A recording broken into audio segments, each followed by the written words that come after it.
stretches out the whole getting married a whole lot longer than the way we do it traditionally here. I mean, I always kind of wondered, how the whole, sometimes arranged marriages always happen over there in the Middle East and stuff like that. And I always thought, man, the women don't even get no say or nothing.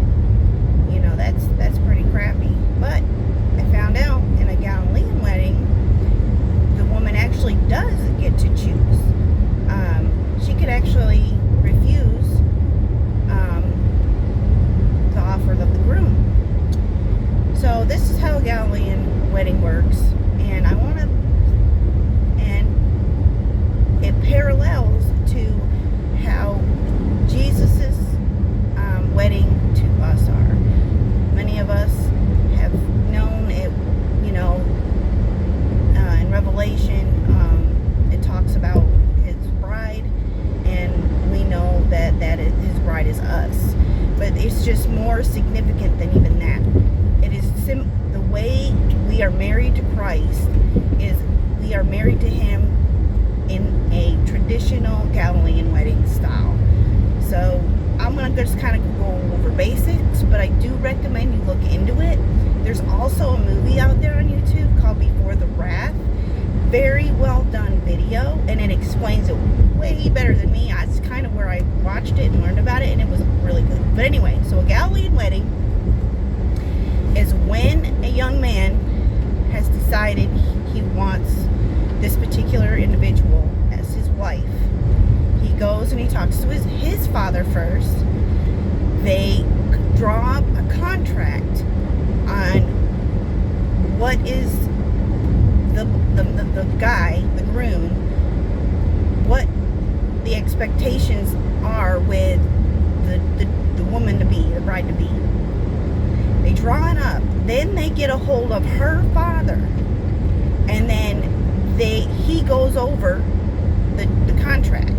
Now, there's a dowry, which I always never understood the dowry thing, but it explains it pretty well. The dowry is not there to just spend because. It's like, what it is, it's a savings account in case something happens where the groom is not able to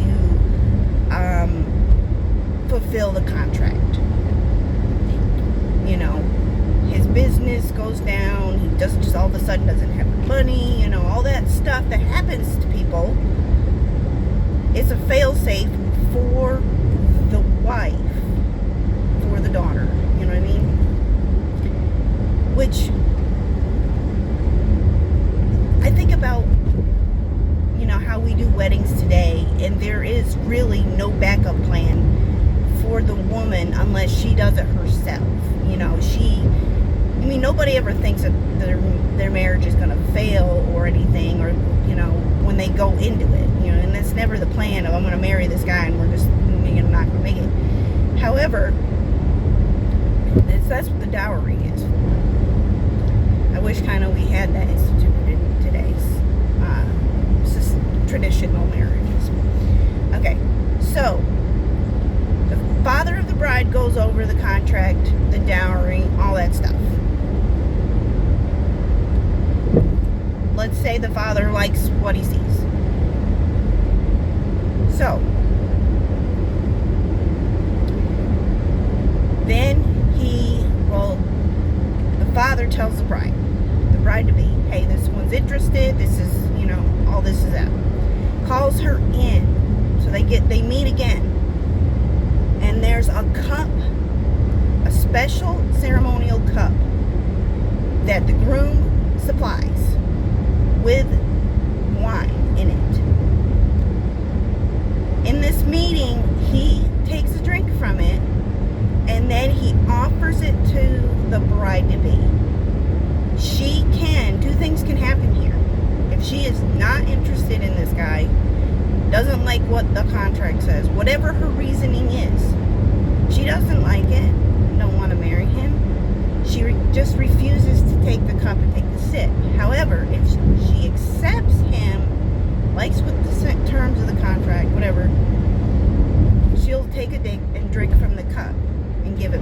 Now, you don't empty the cup. It's just, you both take a sip of it. That cup is significant because now that cup is now set aside and saved, because when you do during the wedding ceremony, that cup comes back up with the same wine in it. I don't know how they preserve stuff back then, but it's all like that cup is special. Not to be drank from again until I think it's either during the wedding or after the wedding, but it's very, very like significant. You do it later. And then she accepts the proposal. Now, that's all that is. The next steps is she goes home and she starts preparing for her wedding. Now, the wedding, the contract has an expiration date. They have to get ready, married within 2 years of that contract. So none of this being fiancés for like 5, 6, 7 years. Like, you got 2 years, that's it. You don't be with the fiance. You don't live with the fiance. You stay at home with your father while he is preparing the wedding. Now, Gallean weddings are a week long. It's not just one day and a reception and all that stuff. It's a week long celebration. So the groom is responsible to prepare a wedding. All like the day you do the decorations, they set up the reservations, like wherever you're gonna do it, like, and it's reserved for a week. You have to supply enough food for yourself and your guests for that whole week. So it's not, getting married really is an expensive thing. Like, you're gonna get married, you need to be saving for a long time. Now, I think that the fact that it's so much is probably why they were getting married like at 30 years old instead of not like young like we do now. Because they've got like, usually they get a job pretty young, and then that's what they're saving for, is for that wedding for that woman that they want. And there was no just not getting married and we're just gonna live together and do that. So that's tradition there. But I love it because this really does show the bride how much he really wants to marry her and what he's willing to go through and wait for her. So, I mean, I don't know the process of like what happens when how the guy decides who he's gonna pick. If he's just been, seeing this girl for that, I'm pretty sure, by the time the proposal and the contract's drawn up, the girl kind of already knows that he's interested in her. So it's not one of those things that's just, oh, you all of a sudden want to marry me? Like, it's not like the arranged marriage, like I think, So anyway, they go, the groom goes back to his father's house. Now, back then, like, families just lived together. They just had, land, and they would build on the same land. All their sons would just build on the same land. Daughters would go live with the husbands, and they go back and they prepare a place for their bride. They have 2 years to get their shit together for the bride. And it's the father of the groom that decides when he is finished building the house. So it's not like one of those things where you don't like the daughter-in-law, whoever it is. Like, like me as a mother, my son chooses a bride, and she's going to come live with us. She's going to be on our land. And so it's not like one of those things where, oh, we don't like the daughter-in-law, we're going to treat her like crap. No, you are responsible for her, and it as like a little community. So I like that too. Like sometimes you get these horrid like mother-in-laws, and they're just like, I'm gonna rip you apart, and you're like, damn, and I'm supposed to live with her, and she's, yeah, that sucks. So it's not like that, and I kind of really like that they had that in their tradition. So father is the one who tells the groom when it's time to go get the bride. So meanwhile, groom is building the house, filling it with food, getting financially stable in the 2 years, stocking up either money or food or goods for that week-long wedding. Okay, what is the bride doing this whole time? She is getting her dress, her wedding dress. She still has the wedding dress in their tradition, which I think is kind of cool. So she is busy getting the fabric for her dress, getting it made, and then once it's made, she needs to be in it all the time because she never knows when the groom is going to be ready. And you got to be ready when he comes to get you for this week-long wedding that's going to happen. You never know when it's going to be. Which I would think that part is a little scary to me, I would say, with being the bride, because like 2 years you're going to be tying up where you can't make plans to go anywhere because you never know. These brides even had to sleep in their dress because there are times the father would tell the groom in the middle of the night, be like, yeah, I think it's time. I don't know why they do that. If it's just to like mess with the bride, I don't know. That would kind of suck, waking up in the middle of the night and be like, oh, I'm going to be, wedding ready at 1 o'clock in the morning. Yeah, that part sucks. But it does happen. And so then there's that. She's got to be ready at all times. She's got to have her bags packed at all times because they're going to be like this week vacation, in this, and they're going to, I think it's at the house is where it is, if I remember right, where the reception and where you are for a week. Okay. So she's waiting. So this is what happens when the father finally tells the groom to go get his bride. So there's still a best man. The best man goes with a chauffeur, which is a type of horn, and starts blowing the horn, letting everybody know it's time for the wedding.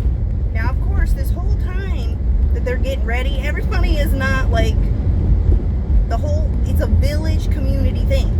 Everybody's aware that this guy is preparing for what's her name. It's like a small town type thing. Everybody knows everything. So the horn blows, everybody knows. And everybody is invited to the wedding. Okay, so that's what I'm saying. There's a lot of people going to this wedding. Now, I don't know if you are required to go, but if you want to go, you don't even have to know the person. Like, oh, that's Joe Schmo down the street. You want to go to the wedding? You hear that horn? You've got to be there. Part of the procession.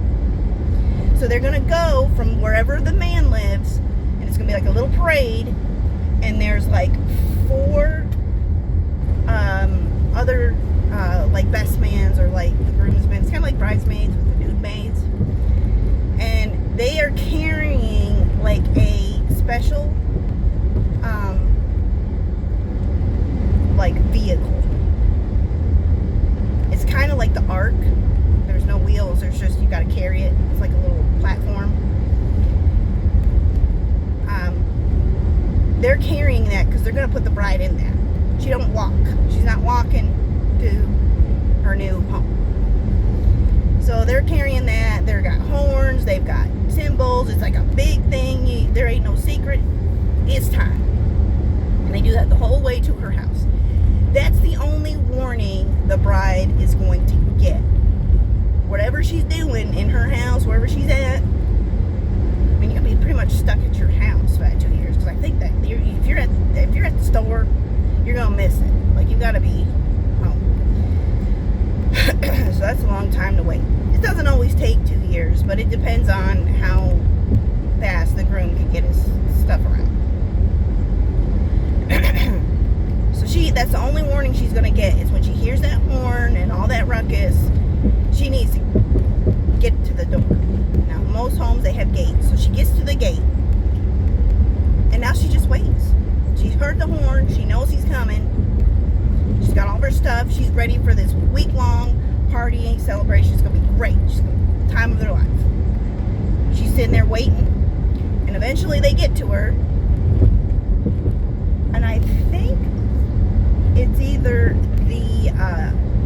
the people they set down the little chariot thing. I forget who picks her up, but someone picks up the bride and puts her in that thing. She don't climb in it. They pick her up and put her in it.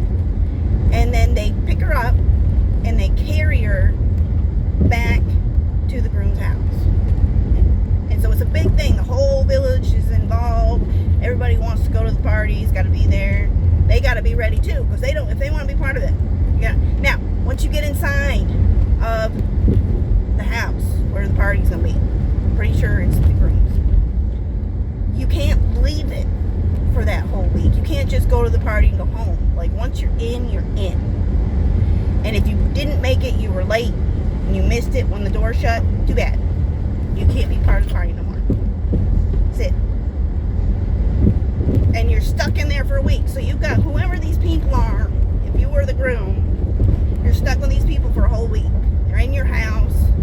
They're in your stuff. They're in you. They're just there. So, and they're people in your village. You probably don't, they might be just acquaintances in your house for 7 days. And you are required as a groom to make sure that you have enough wine, that you have enough food for all these people, and you're stuck there. Okay? 7 days. So, all of this is significant, and I don't know if you caught it in my story, but they all parallel with what Jesus said he was going to do, what he promised, that Last Supper, when he had with his 12 disciples, when he was talking about, this is my bread and this is my blood, this is the covenant. He had a cup of wine, takes a sip of it, and he hands it to them all. He proposed a marriage to his disciples. That was a starting of his Galilean wedding. His dowry was his death on the cross, because went to his father, which our father, before we go in Christ, is the devil. Because remember, when Adam failed, the keys of the kingdom got handed over to him. Adam lost his keys. So the dowry for us to not belong to the enemy anymore was his death, which satisfied, our fall.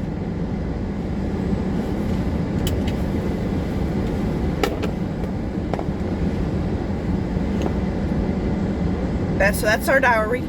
He went to his father. He says, I got to go to my father. I'm going to prepare a place for you, and I'm going to come back for you. Meanwhile, we're the bride. So what do we need to be doing? We need to be getting ready. We got to get our dress. Got to keep our gown clean. Got to have our stuff ready, because we're going for a trip. But it's going to be a lot longer than 7 days. So we got to do that. We got to tell others. Everybody, hey, we're gonna get married. You're going to come. And the thing with, this is, it's not just one wife for Jesus. We all want to be Jesus' wife. We all want to be part of that procession. We want to be in there. And that's the thing. All them parables, think about it. The 7 versions. Or the 10 versions, excuse me. He was teaching weddings. The first miracle that Jesus did, he was at a Gallean wedding. Think about that. Think about that story. There's so much significance with him changing the water to wine. They ran out of wine too early in that 7 days. And that was a big problem. These people I don't know what day it was when he changed the water to wine. But it was a problem that they ran out. Okay? So he solved the problem. It was a Gallean wedding. Think about that. Go back and read that story in a new perspective. Like, when you understand the Gallean wedding, a lot of the parables that Jesus said and did make a whole lot more sense. And it was like a light bulb got turned on. So if you made it this long in my video and that really interested you, you know, got some spiritual brain juices turning in your head, do go back and read those parables. You can also watch, it's called Before the Wrath, and it will explain a Gallean wedding, or even just Google Gallean weddings, traditions of the Gallean, and just think about when you're reading it. I mean, I just did the best explanation that I could remember, but there's probably more details to it that would be align with what Jesus did in his ministry and what he said and what he did. Jesus is our groom. He went back to prepare a place for us. So let us be, as the bride, be ready when them horns go. Because remember, Revelation, he said some trumpets are going to blow and he's going to come. That's when our rapture is. So let's be rapture ready. Jesus loves you, loves me. Let's be ready for a party up in heaven in our new home that our groom has prepared for us. Thank you guys, and